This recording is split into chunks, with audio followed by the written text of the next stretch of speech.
My name is Karen Corman, and I have the privilege of being the Executive Director of the UIC Alumni Association. Welcome to the UIC Alumni Exchange Series. Through Alumni Exchange, we work to bring you a variety of topics and programs so you can explore, connect, and even escape from the everyday with a community of alumni, faculty, and staff experts.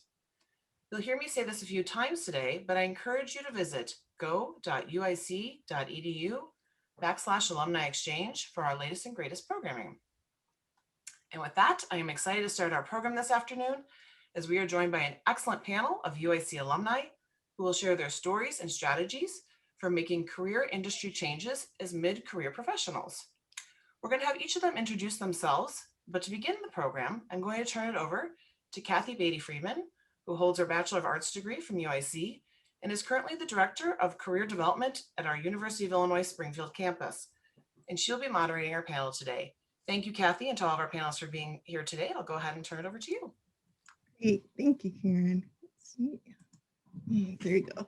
So hi, everybody. As mentioned, I'm Kathyy. I got my undergrad degree at UIC in applied psychology and communication. And after that, or while I was working on my master's, I've worked at the Loyola University Career Center, the College of Lake County Career Center. I worked for a nonprofit that helped people who are at risk of becoming homeless get trained and get into their career. And then I spent about 17 years in 3 different positions at the UIC Career Center. And I'm about to enter my 4th year as director in the UIS Career Center. So all that to tell you a little bit about me and show you that my career path has been pretty straightforward. Everything has been connected to job search, career development, and leadership development. But that isn't what happens for everybody. And today we're going to hear from some of our great alum who took their strengths and their experiences and pivoted to other areas. So let's jump right in and give them a chance to introduce themselves. So first we're going to start with Rebecca. Tell us about your UIC degree, what your previous professions were, and what you're currently doing and what employer you're at. Great. Thanks, Kathyy. And thanks everyone for joining this afternoon.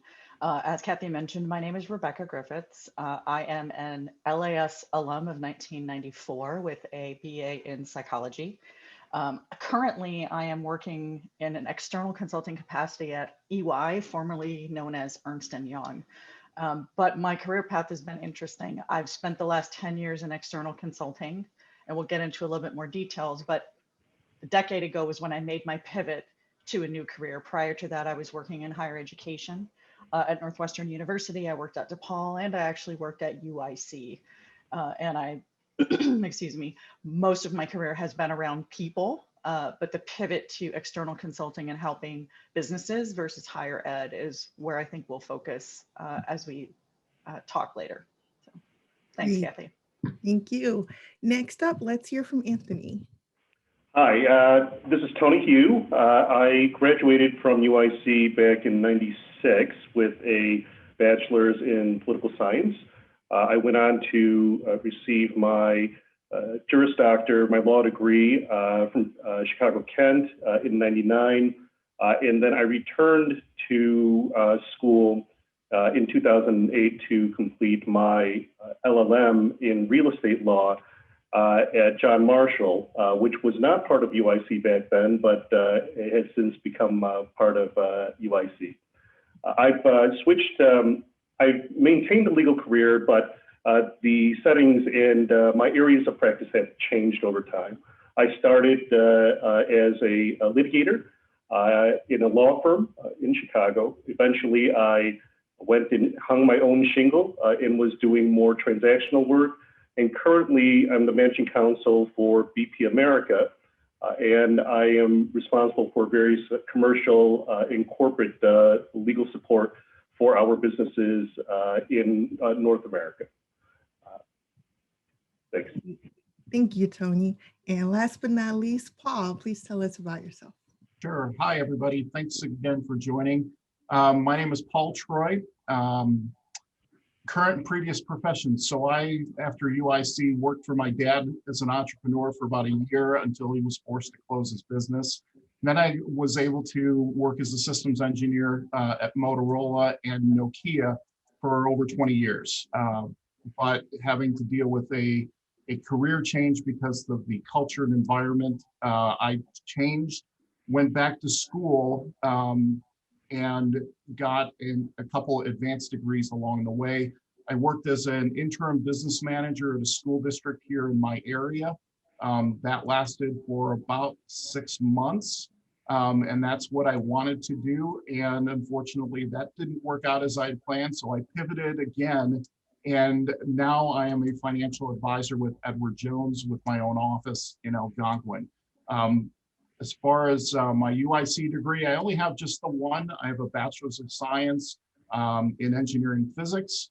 And I've since gone on and gotten a couple other advanced degrees, but that's my UIC degree. Great, thank you. And so for our next question, we'd love to hear about how did you know it was time for a career change, and what was the catalyst? And Paul, you mentioned a little bit about that. So how about we start with you? Sure. So for me, it was kind of forced upon me as I look back on it. Motorola had sold our division to Nokia. There was a job change, a climate change, and a culture change. And that no longer really aligned to my family work-life balance. And so I went and jumped at the chance to find something else to do.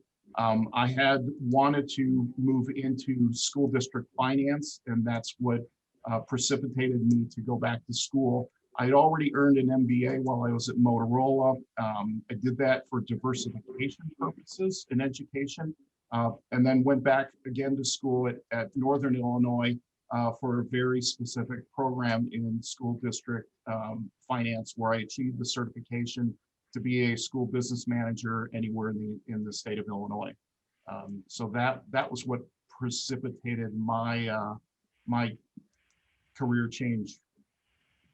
Great, thank you. And how about you, Tony? What was the catalyst for your change? So I've had a couple of changes, and the catalysts were both external and internal, right? So when I was a young associate, working crazy hours, holidays were half days, so we were lucky. It was one of those things where this is what I thought I had wanted, and litigation is what I thought I really, really enjoyed. But I found that the stress of litigation, of fighting all day, every day with opposing counsels, was not really good for me in terms of the effect it would have on my personality, right? So I found it to be very negative, and so it would be hard for me to go home at night and see my wife and kids and kind of leave that there. And so, after about 5-6 years of doing litigation, I decided it was time for a change for me. And I really found that I enjoyed doing transactional work. So I hung my own shingle and was doing real estate transactions, commercial transactions, and then an external force, which was the Great Recession, came about in 2008. And so that forced me to, again, change. And at that time, BP was looking for an in-house counsel to do the work that I enjoyed. I had never thought about doing in-house work before. And so I took a leap at it, and I think I found my place. So that's a little bit of what caused me to change, make two rather significant changes in my career thus far. Great. So we're hearing that it's a combination of both internal and external possibilities of having better work-life balance and just finding more joy in what you do. How about you, Rebecca? What was your catalyst? Actually, Kathy, I like the recent framing of enjoying what I do in some ways.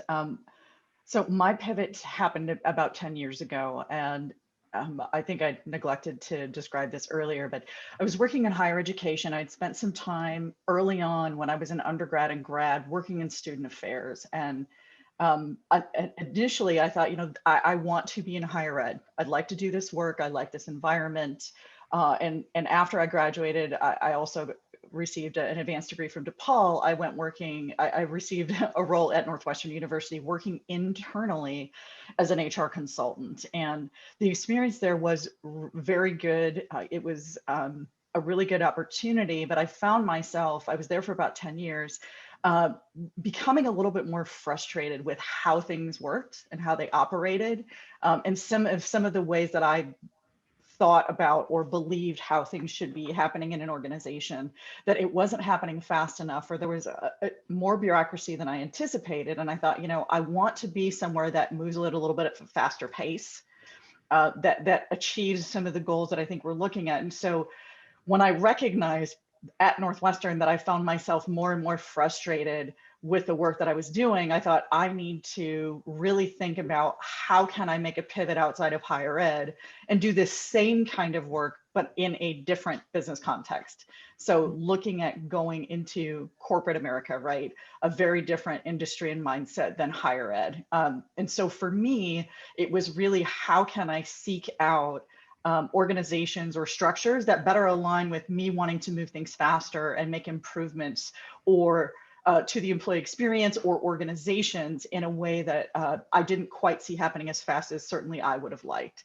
And as I made that pivot, I found myself gravitating towards an external consulting role where I could take my experience that I had learned at Northwestern on how organizations work, how people fit within those organizations, and take it more broadly to all kinds of companies and all kinds of industries. And so, I was fortunate that I missed the 2008 downturn because I quit my job and went back full time. And then I entered this external consulting capacity where I think for me, I would say it's harder work, but it's more fulfilling than what I was doing before. That's interesting. Harder, but more fulfilling. I love that description. All right, let's give our audience, our participants, a chance to tell us a little bit about themselves. We're going to bring up our first poll, and we're wondering how many of you are considering a career change?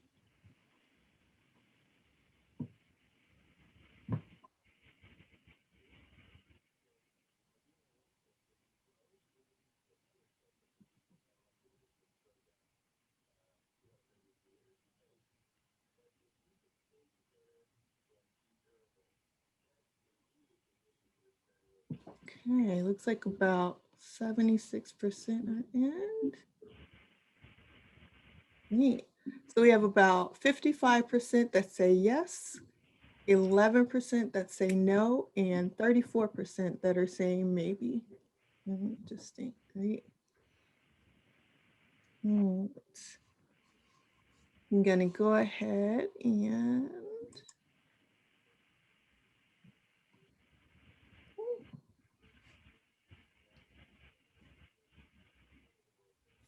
all right, is everybody seeing their results? I just want to make sure I'm clicking the right buttons. Yes. Okay. So we'll go ahead and close that and move to our next question for our panelists.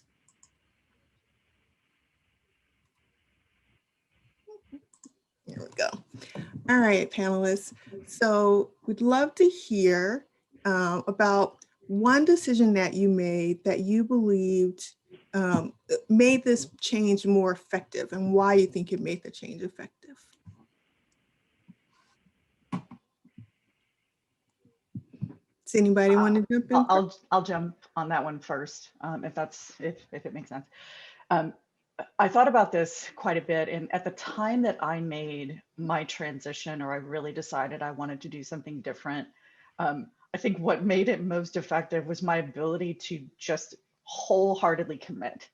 I was in a position, or at that point in my life, that I was able to quit my job completely and go back to school full time to get an MBA in organizational behavior. And I think everyone's circumstances are different, but for me, the opportunity for me to actually do that allowed me to accelerate my transition. some people would go back to school part-time, maybe do an MBA, and it would take 4 or 5 years. And I just couldn't see that path for myself. And I think as I look back now, I really did take a leap of faith, but it allowed me to move more quickly. And as a result, push into my next career faster, I think, and being able to commit in that way. And so not everyone certainly is able to do that.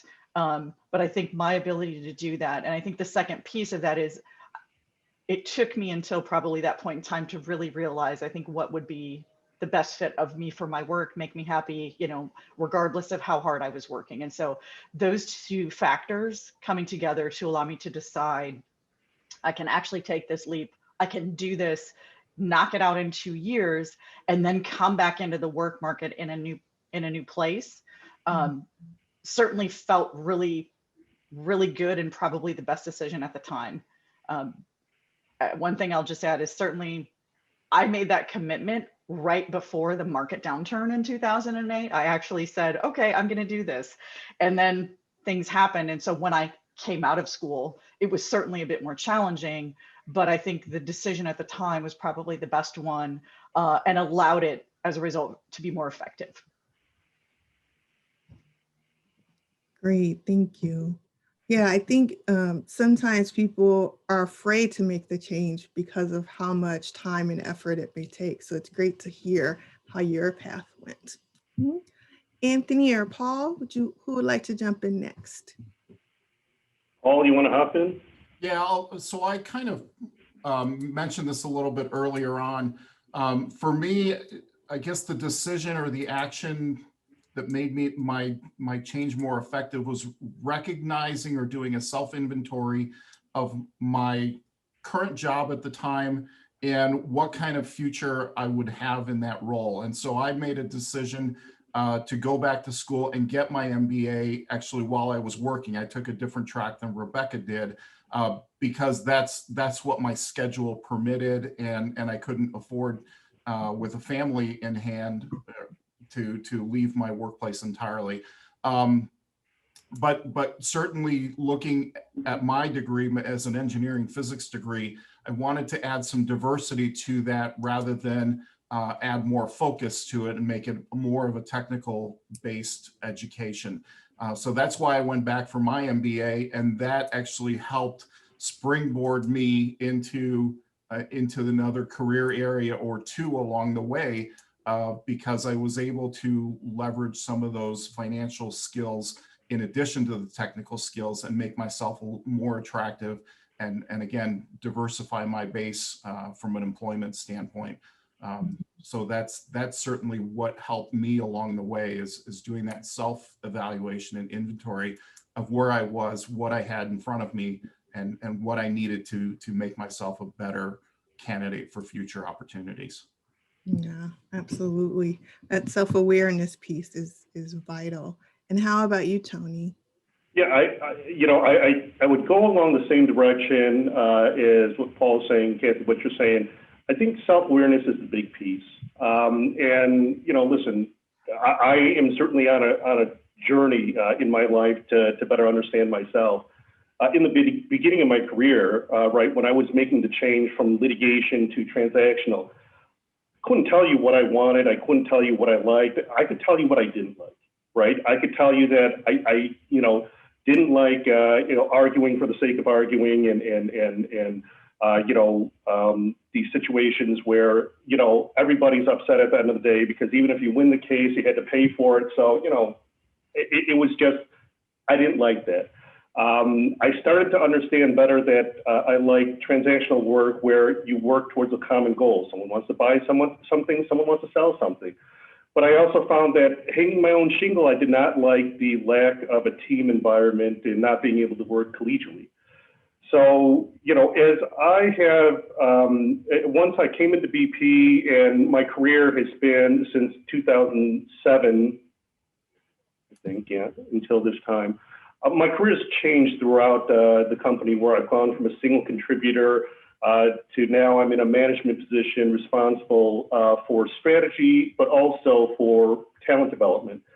And I've I feel like I've really found my calling. And that self-awareness was because I was able to start engaging with people and to better understand myself. But I wouldn't go and ask them about me. I would ask them about them. What is it that gets you out of bed? What is it that makes you enjoy this part of your job or that? And then I'm able to reflect and say, you know, are those similar to me or are they not? And so I think that, you know, going and having those discussions with people that you trust can really be a mirror or window showing you who you are and who you want to become and what makes you happy. Absolutely. I think when we're very young in our careers, we think we're supposed to have it figured all out at the beginning. But as we are in them and continue to develop, we get to understand ourselves better and where that fit is. Absolutely. All right, let's jump in with another poll question. So audience, what do you think? What percentage of people in the US are actively looking to make a change?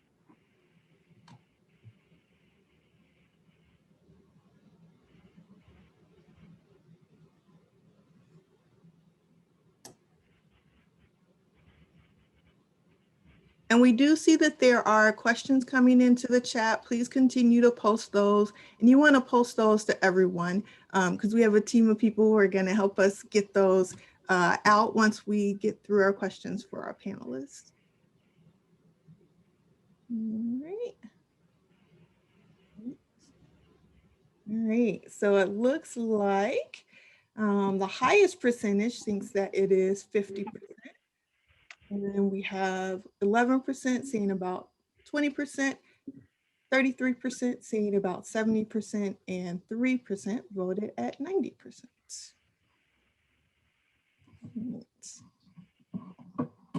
Now let me get the screen advanced here.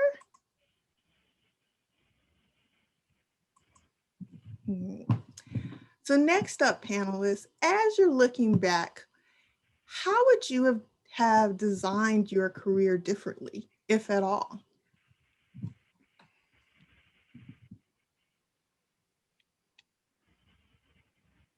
I see everybody quickly thinking. So I'll kick this one off. For me, it was a reactive career change. It was not proactive. And that's probably the one thing that I would have designed differently, is to be better prepared for it. Having worked at a company or transitioned to because of a takeover, being in one place for over 20 years is pretty much unheard of. And because of that, I was not prepared for what was out there when I did decide that I wanted to leave the engineering world altogether and go do something different. And so I wish that I had been more proactive in being prepared for that than anything else.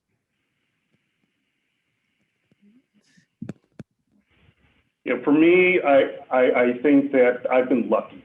I've been lucky that I've had the different opportunities that I've had.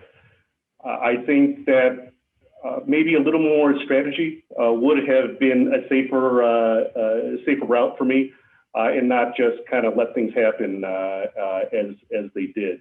So again, more than anything, I think I would have gone and tried to speak to folks about either their career changes or about their areas of practice that were different from what I was practicing at the time. And Tony and Paul, I think it's interesting, the due diligence we hope we can do, right? Like how much can I really learn about what's out there? And what I'll say is when I was making my transition and my decision, I knew that I wanted to leave higher ed.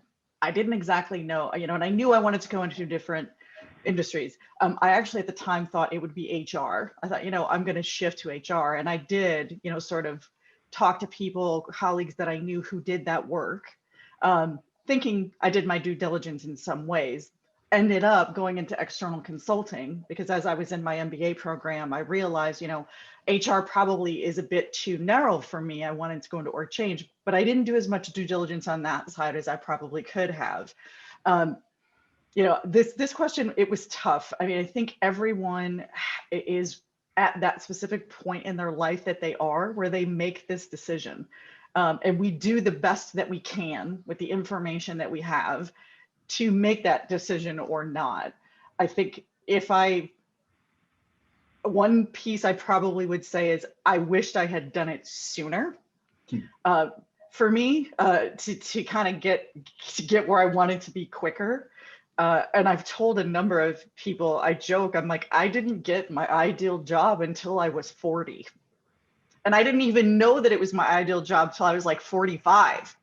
So like it took a long time to get there. But I think anything that you can do for yourself, you know, I think the team has talked about like what makes me happy, or how do I understand what I want to do, and then what's the path to get there.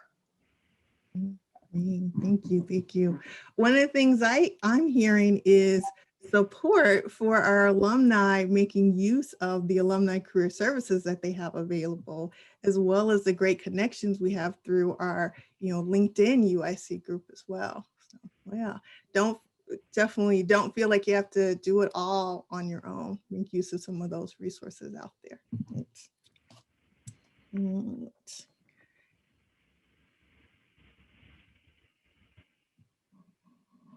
Okay, I'm not sure if I showed the poll results. Did we see the poll results in terms of the percentage that are actively making change?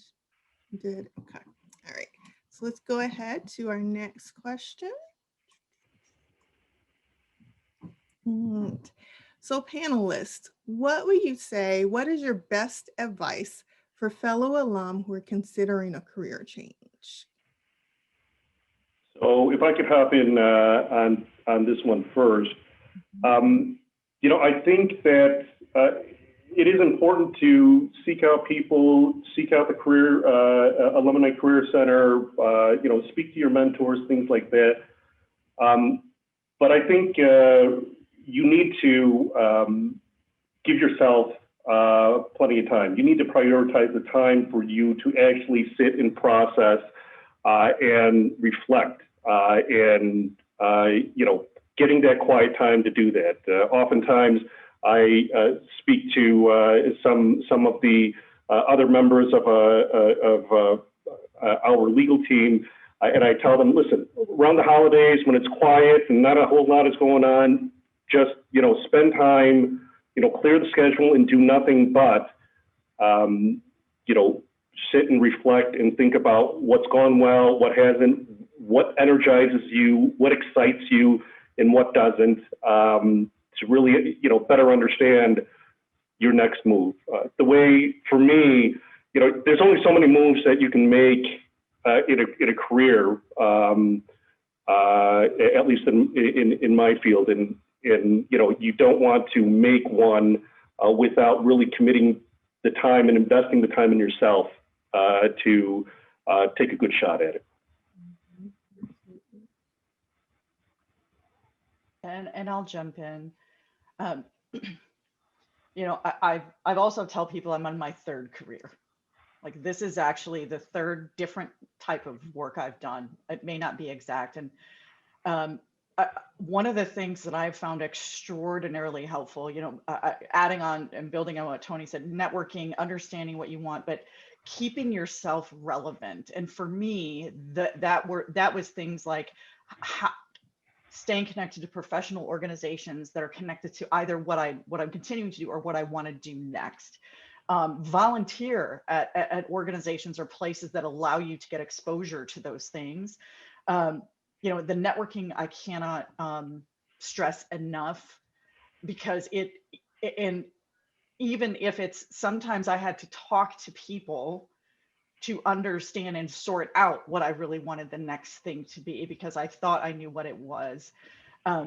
So, you know, talking to people who are doing what you're doing. I think the other thing, is, and I know that a lot of circumstances, again, are very unique at this time, but I would look at like, what are the jobs that are happening now? You know, like what are the paths that are going to come up in the next 10 years, whether or not I'm interested in that, because it's possible that one of those things might have sparked my interest. So kind of knowing yourself, and also, you know, understanding what's happening, frankly, in the market sometimes can push us in one direction or another.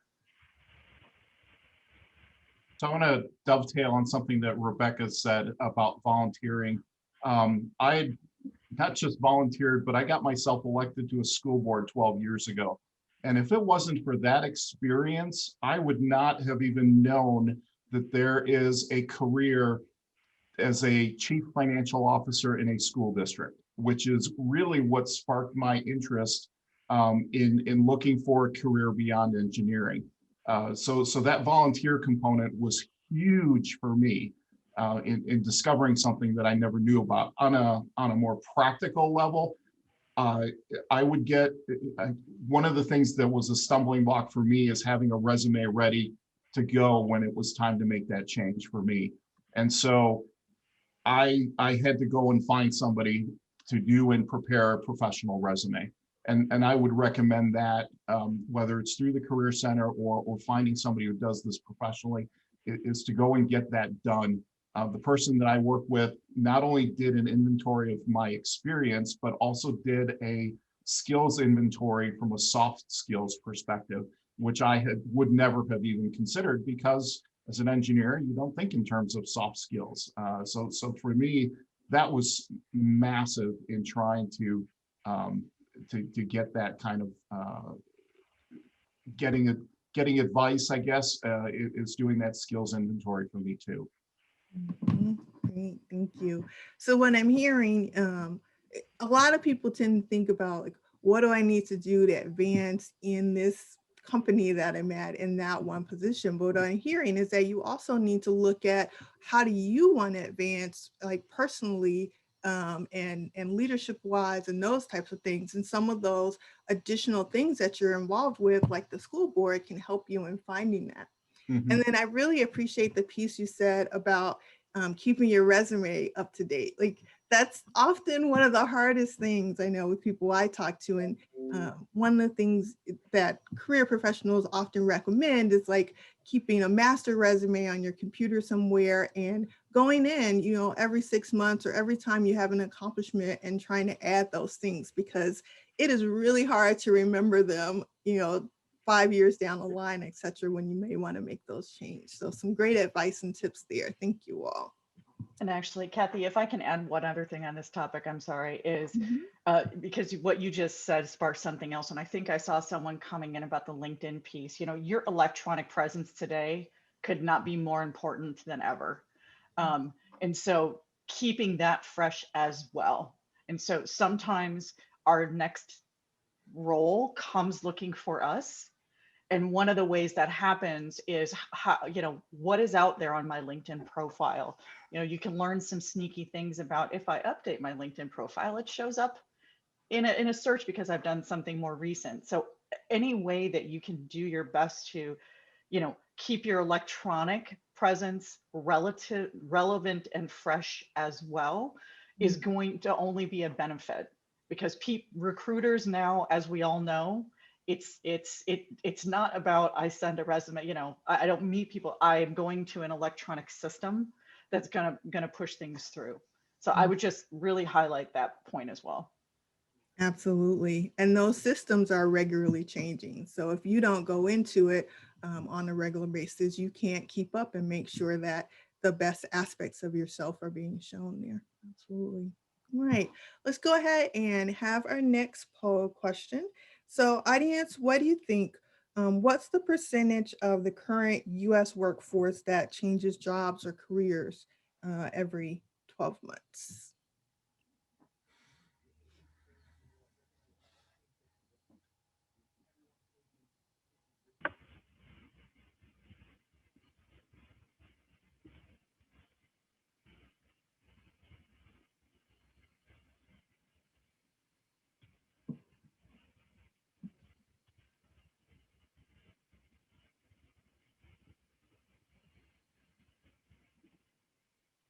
All right.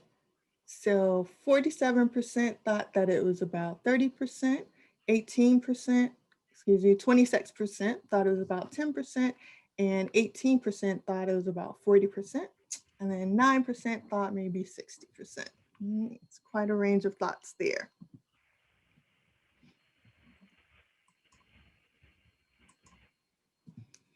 All right.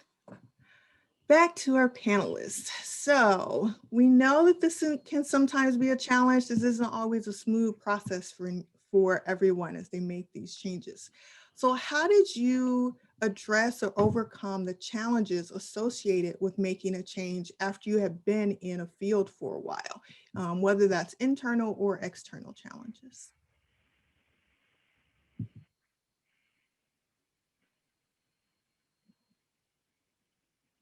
So for me, when I was moving from litigation into transactional work, I knew I needed to up my skills, and that's one of the reasons why I went and obtained a LLM from the John Marshall Center for Real Estate Law, and that helped me not only brush up on things that I had not been using for a while, updated my skills for the new things that were going on in that area, but also, made me more marketable for that type of work.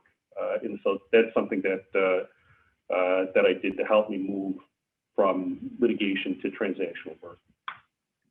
Thank you.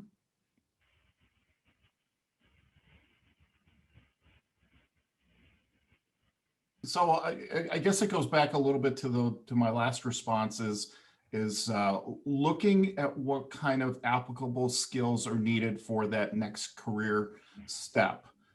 In the finance area for a school business manager, I believe that it was a lot more soft skills, but I still needed to know some hard skills. My technical computing skills, not a problem.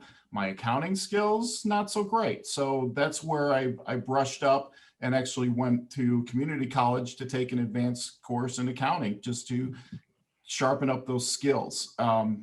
But in doing that assessment, not only of personal skills or hard skills versus soft skills, it is utilizing that to be able to adapt to whatever is the next position that you're seeking.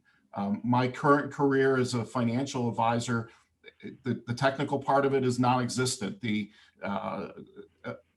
assessing investments for clients, yes, it's a large chunk of it, but I find that most of my time right now is spent on building those people skills with people, working with them and being empathetic to what they're going through, developing an understanding and a kinship with people, developing relationships. That's not something that I had to do as an engineer. It was very much nuts and bolts, and here's the computer in front of you, here's the commands that you need to type to make things go. So addressing those types of changes or recognizing what lies ahead in the next job, it's really critical, I think, in understanding that to make yourself a more attractive candidate and then highlighting those skills so that people can understand where you're coming from and what you bring to that new position. Thank you. And one of the things that I found, it didn't occur to me to maybe about a year that I was in this new career as an external consultant, was I was being so hard on myself. I had left a field that I was an expert in, and I came into a field that I was not an expert in. And so it wasn't that I didn't know the information, but the way of applying it was so significantly different. And so it took me a good 3 or 4 years to really recalibrate how I can apply that. And I was really hard on myself. So I think when I look back at that, I think about be forgiving about the journey that you have to be on. And, don't beat yourself up because you didn't get it in 2 months or 5 months. It just takes time, particularly if you're making a true complete career change, which might be happening for a number of people on the call.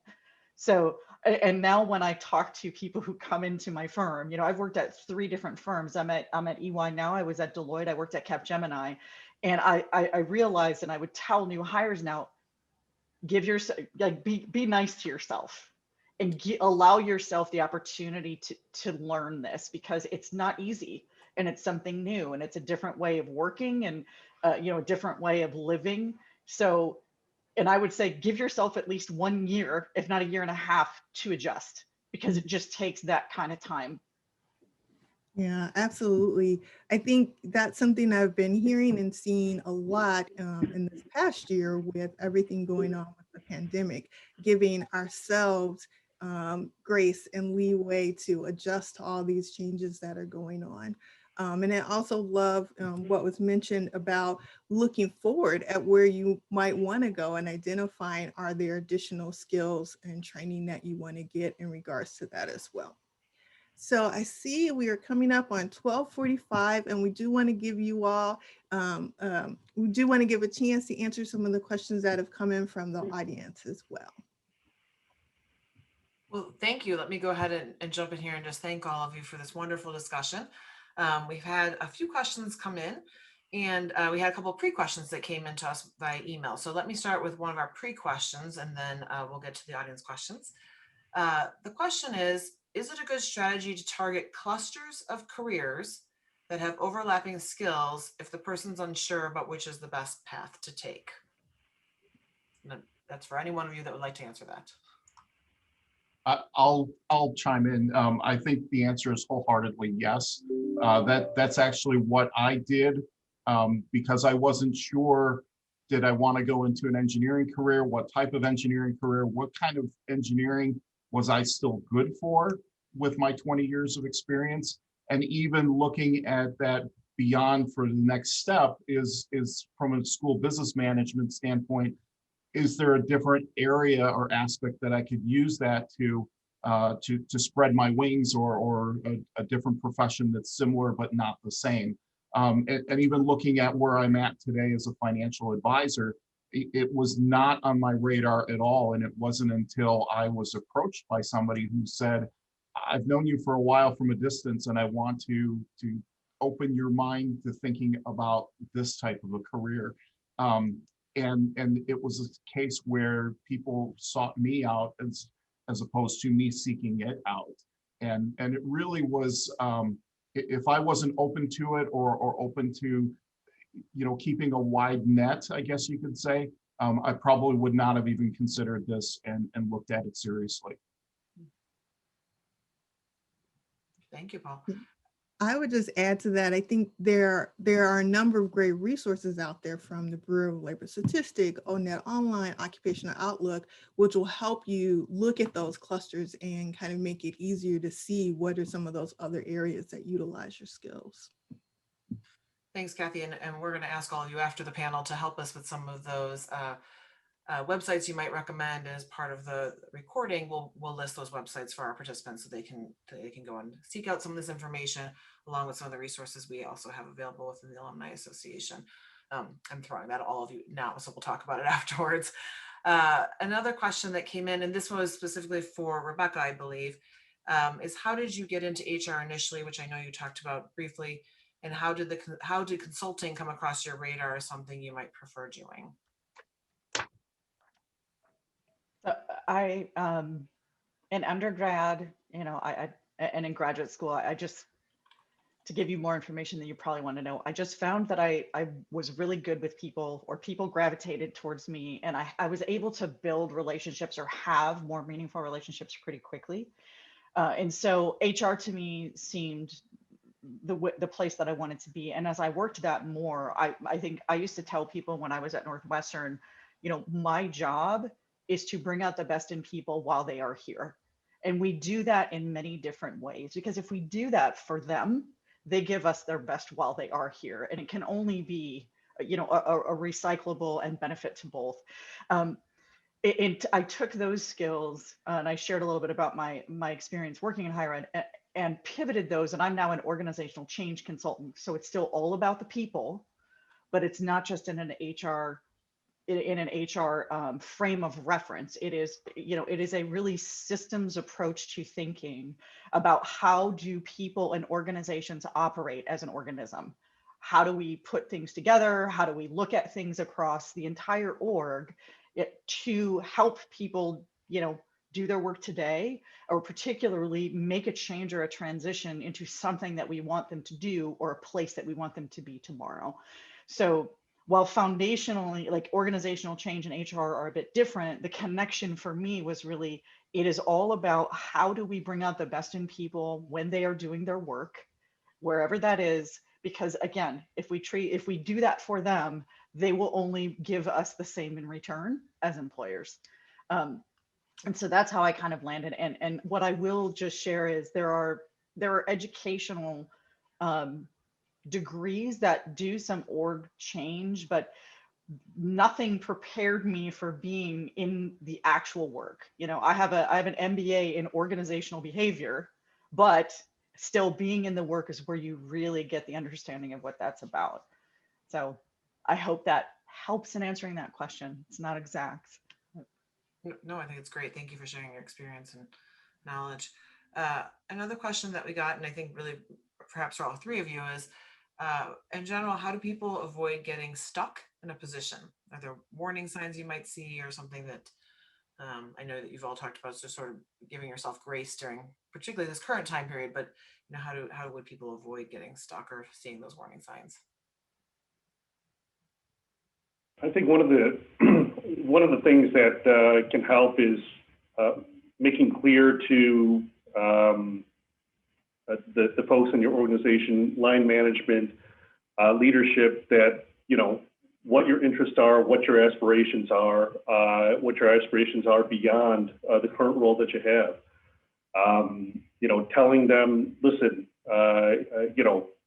in 3 to 5 years, I would like to, be in your role, or I would like to be in this position.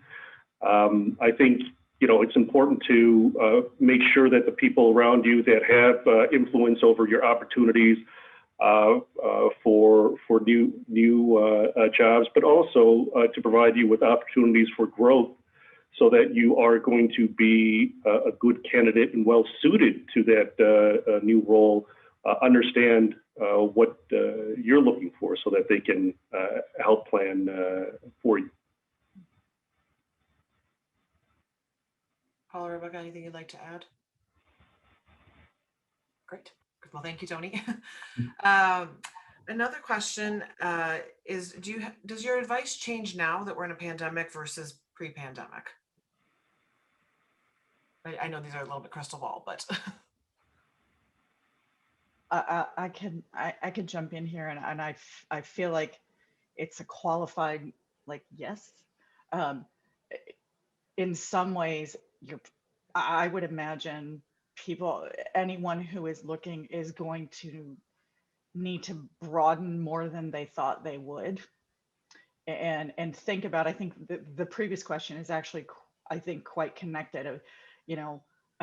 What if I'm feeling like I'm pigeonholed, and then how do I broaden my skills? You may need to say, okay, here's my locus, what I know, here's what I want to know. Maybe I need to take it out to that next ring, just given the circumstances that we're in. I think the other thing I'll just add is networking could not be more important, and you would probably be surprised at the 6 degrees of separation that's in your network. So ask, anytime I talk to someone network, I always say, who else should I talk to? Because they will refer me to talk to someone else who may refer me to talk to someone else that may connect me in a way that I did not foresee if I just talked to that one person. interesting. Yeah, I think given now with COVID, right, I think geographically it gives you some broader opportunities. But at the same time, I think everybody has just gone so digital that, investment in your LinkedIn, in your resume is going to be even more critical now than probably before. There's a different eye being, people are having a different amount of time putting to it, but also the expectations are likely changing. because we are still living in these Zoom boxes, and then beyond. I mean, I think that the world will change to continue to accommodate. Another question has come in through chat about age and how does age play into career change, or rather ageism? So any thoughts on? So I'm the old guy of the three of us. So being somebody who's 52, when I went through my career change, I would agree that yes, ageism is a subtle glass wall that you walk into. In my case, I think it was particularly noticeable because I'd stayed in one company for 20 plus years.